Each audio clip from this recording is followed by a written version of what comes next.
Τι είναι αυτό? Ένα σπουργίτη.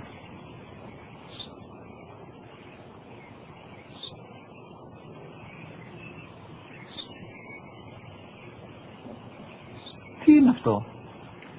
Μόλις τώρα στο πατέρα, σπουργίτη είναι.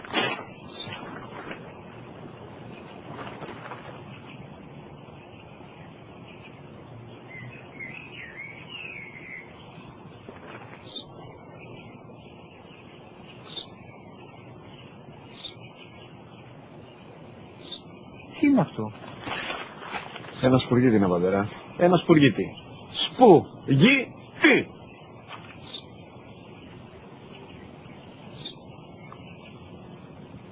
Τι είναι αυτό? Γιατί το κάνεις αυτό το πράγμα, μπορείς να μου πεις? Τόσες φορές σου είπα, είναι ένα σπουργίτη.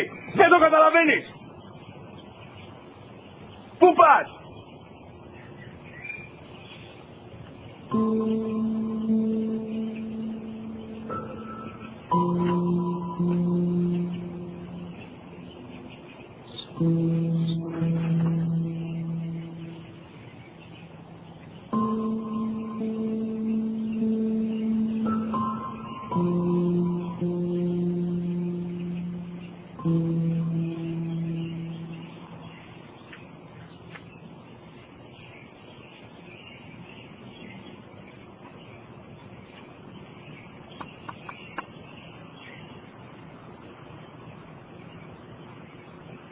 Δυνατά. Σήμερα ο μικρός μου γιος που πριν λίγες μέρες έκλεισε τα 3 καθόταν μαζί μου έξω στο πάρκο όταν ένα σπουργίτη ήρθε και κάθισε απέναντί μας.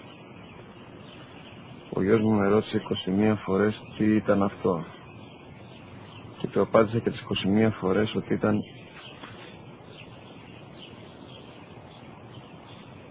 ένα σπουργίτη.